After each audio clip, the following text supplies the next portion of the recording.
أعوذ بالله من الشيطان الرجيم بسم الله الرحمن الرحیم۔ میرے واجب الاحترام دوستوں، بھائیوں، بہنوں، السلام علیکم ورحمۃ اللہ وبرکاتہ۔ اللہ تعالیٰ سے امید کرتا ہوں کہ تمام بہن بھائی بزرگ خیر خیریت سے ہوں گے۔ پیارے دوستوں، آج ایک نیا وظیفہ لے کر آپ بھائیوں کی خدمت میں حاضر ہوا۔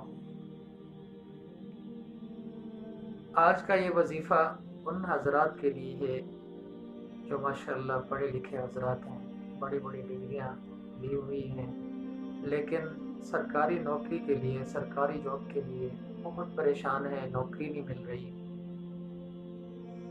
تو آج ان حضرات کے لیے ایک بہت پیارا سا وظیفہ ہے، بہت پیارا سا عمل ہے۔ پیارے دوستو، اللہ تبارک و تعالیٰ نے اپنے پاک کلام کے اندر بڑی تاثیر رکھی ہے۔ اللہ تعالیٰ ہر چیز پر قادر ہے۔ اللہ جو چاہتے ہیں، جیسے چاہتے ہیں ایسا کر سکتے ہیں۔ اللہ تبارک و تعالیٰ صرف ارادہ کرتے ہیں، ارادہ فرماتے ہیں تو وہ چیز، جس کام کا، جس چیز کا ارادہ کرتے ہیں تو وہ ہو جاتی ہے۔ سورۃ یاسین کی آیات ہے، انما امرہ اذا اراد شیئا ان یقول لہ کن فیکون، کہ ہم ارادہ کرتے ہیں کن فیکون، چیز ہو جاتی ہے۔ تو میرے پیارے دوستو، آج کا جو عمل ہے ان بہن بھائیوں کے لیے ہے جو ملازمت کے لیے پریشان ہیں۔ قرآن پاک کا آخری سپارہ عما یتساءلون، اس کے اندر ایک چھوٹی سی سورت ہے جس کا نام ہے سورۃ النصر۔ آپ نے اس سورت کا وظیفہ پڑھنا ہے اور اس یقین کے ساتھ پڑھنا ہے کہ اللہ تبارک و تعالی مجھے اس وظیفہ پڑھنے کی برکت سے ضرور نوکری عطا فرمائے۔ میرے بھائی، کسی کے اختیار میں کچھ نہیں ہے، صرف اللہ کے اختیار میں سب کچھ ہے۔ اللہ اگر کرنے پر آئیں تو ایسی جگہ سے کر دیتے ہیں جہاں سے امید نہیں ہوتی۔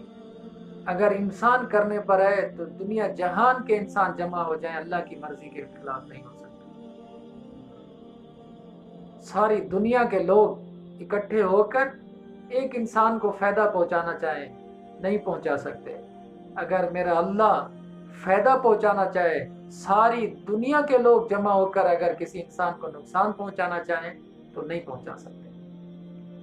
تو میرے پیارے دوستو، آج کا جو یہ وظیفہ ہے آپ نے اس کو یقین کے ساتھ پڑھنا ہے، عشاء کی نماز کے بعد پڑھنا ہے اور اللہ تبارک و تعالیٰ سے اپنے حق میں دعا کرنی ہے۔ یہ ترتیب آپ کو بتا دیتا ہوں۔ آپ نے 7 مرتبہ درود ابراہیمی پڑھنا ہے جو نماز والا درود پاک ہے، اور 41 مرتبہ آپ نے اس سورت کو پڑھنا ہے، سورۃ النصر کو۔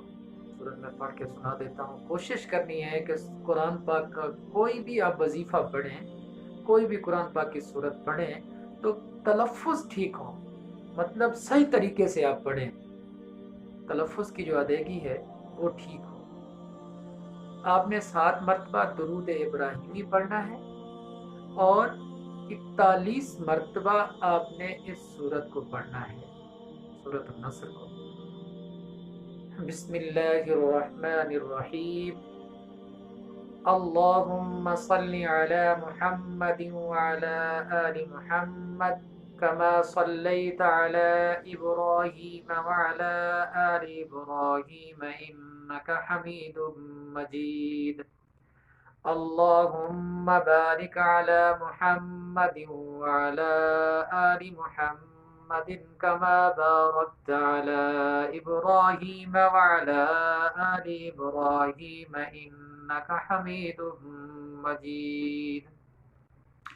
7 مرتبہ درود ابراہیمی پڑھنے کے بعد پھر آپ نے شروع میں بسم اللہ پڑھنی ہے ایک بار۔ بسم اللہ الرحمن الرحیم۔ اذا جاء نصر اللہ والفتح ورأيت الناس يدخلون في دين الله أفواجا فسبح بحمد ربك واستغفر انه كان توابا۔ اسی ترتیب کے ساتھ آپ نے سورت کو پڑھنا ہے، پھر آخر میں 7 مرتبہ درود ابراہیمی پڑھنا ہے۔ اس وظائف سے فارغ ہو کر اس وظیفے کو پڑھنے کے بعد آپ نے 2 رکعت نماز صلاۃ الحاجات پڑھنی ہے، 2 رکعت نماز نفل پڑھ کے اللہ کے ہاں دعا کرنی ہے۔ اللہ تبارک و تعالی انشاءاللہ بہت جلد کہیں نہ کہیں آپ کی ملازمت کا، آپ کی نوکری کا انتظام فرما دیں گے۔ کم از کم 11 دن تک، کم از کم 11 دن تک آپ نے اس وظیفے کو پڑھنا ہے اور اللہ کے ہاں دعا کرنی ہے۔ انشاءاللہ اللہ تبارک و تعالی آپ کے لیے نوکری کا انتظام فرما دیں گے۔ آخر میں آپ بھائیوں سے گزارش کروں گا، میرے چینل کو سبسکرائب کریں اور لائک کریں، یہ ویڈیوز اپنے دوستوں کے ساتھ شیئر کریں۔ اللہ آپ کو جزائے خیر دے۔ جزاک اللہ۔ والسلام۔